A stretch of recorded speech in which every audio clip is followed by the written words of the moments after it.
I am the largest. The oldest. I am the baddest.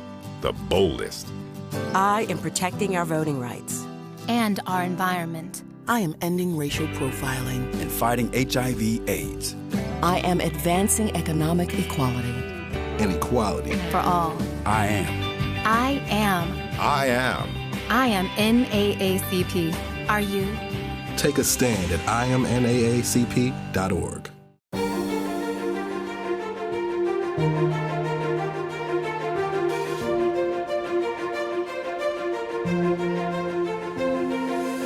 The NAACP was founded in 1909 to advance justice for African Americans.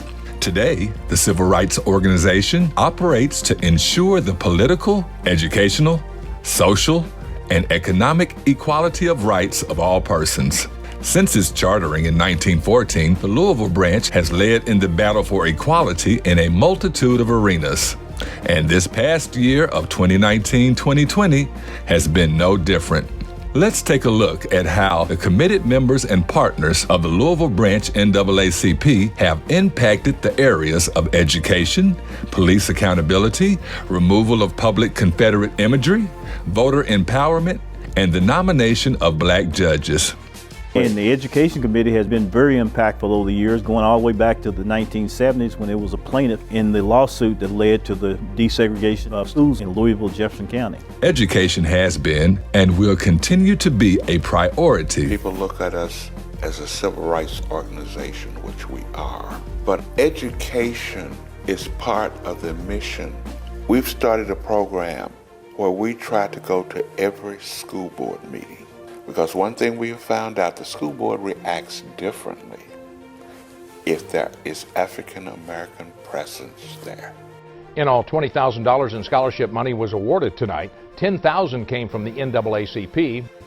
Along with the work the branch has accomplished through monitoring the delivery of educational initiatives to JCPS students under the leadership of Catherine Wallace and Bonnie Marshall, the branch also awarded over $30,000 in scholarships to 30 students attending colleges and universities here in Kentucky and across the nation. The excitement and joy that I feel when I see young people that we have helped, you couldn't buy that. You could not put a price tag on that. It's just so unbelievable because they come back and they give back. Since 2005, a commitment to develop lifelong learners has garnered over $410,000 in scholarship awards. Advocacy by the Louisville branch of the NAACP within higher education helped move the Board of Trustees at the University of Louisville, which recently had no African American board members, to now be back in compliance with statutory requirements, having 3 Black board members. We objectively seek to inform the public of the adverse effects of racial discrimination and seek elimination.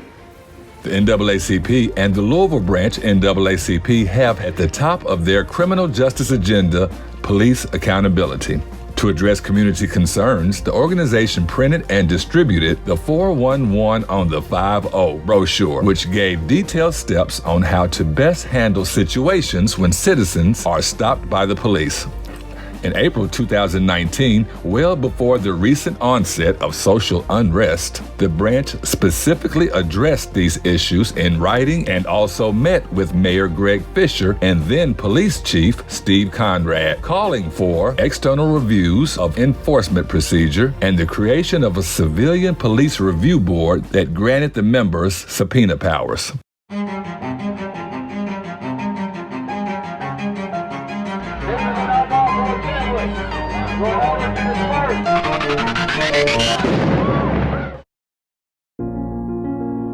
Less than 1 year after the Louisville City government's failure to act on these recommendations, we experienced the Breonna Taylor matter.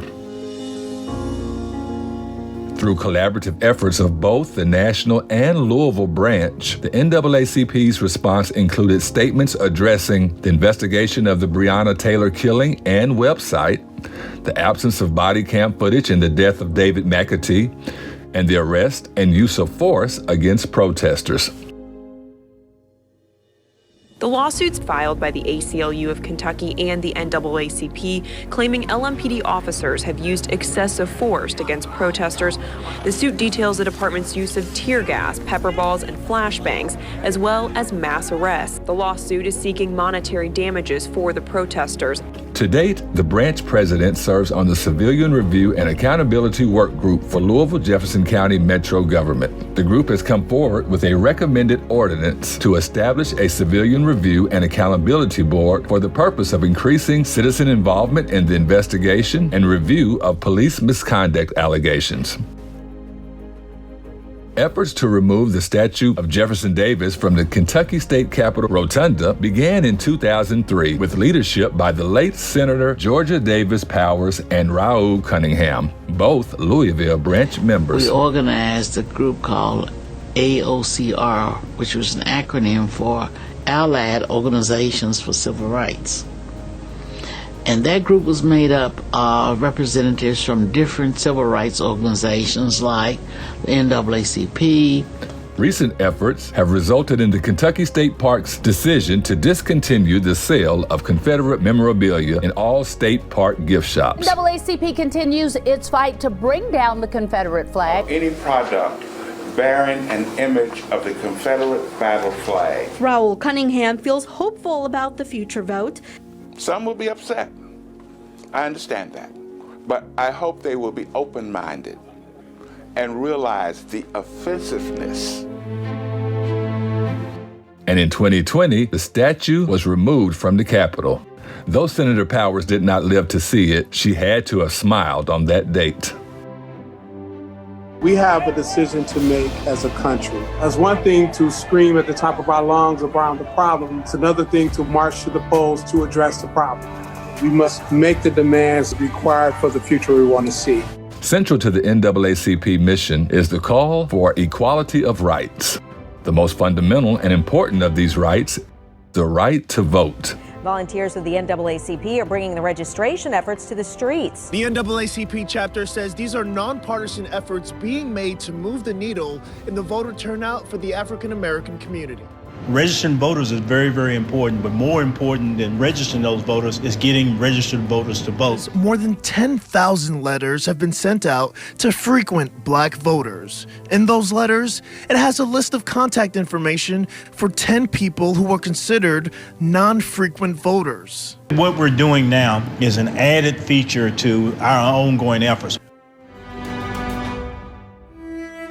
I understand I will never be able to truly feel the frustration or understand the weight of 400 years of slavery, segregation, and Jim Crow. But I can commit to listen, and I can commit to act. In conjunction with a host of partners, the Louisville branch's efforts of advocacy for the restoration of voting rights to ex-offenders resulted in a historic executive order from Governor Andy Beshear. We're also working to address inequality at the ballot box, working to provide more methods for people to vote than ever before, and restoring voting rights to over 170,000 Kentuckians. In December of 2019, voting rights were restored to over 172,000 Kentuckians, over 24,000 residents of Jefferson County. The branch also sued to have special voting rules and exceptions apply in the 2020 general election. The suit was settled, resulting in early voting in Kentucky for the first time in history. The NAACP will have several initiatives over the next few months to get people to the voting polls. We need to vote. The NAACP is taking the opportunity to press its primary message moving forward, the importance of voting. The importance of the vote and what we're going to do with about 30-some organizations. In 2008, there were no black full-time judges sitting on the bench in Jefferson County. The Louisville branch, working with the Judicial Nominating Commission and Governor Steve Beshear, saw that black judges were appointed. Today in Jefferson County, we have 3 black judges in district court, 3 in family court, 2 black judges in circuit court, and 1 black judge on the Kentucky Court of Appeals.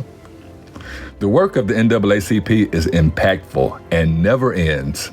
With a small group of volunteers and $30 memberships, much has been accomplished. Come join us today as a member and volunteer in the fight for equal and equitable rights for all.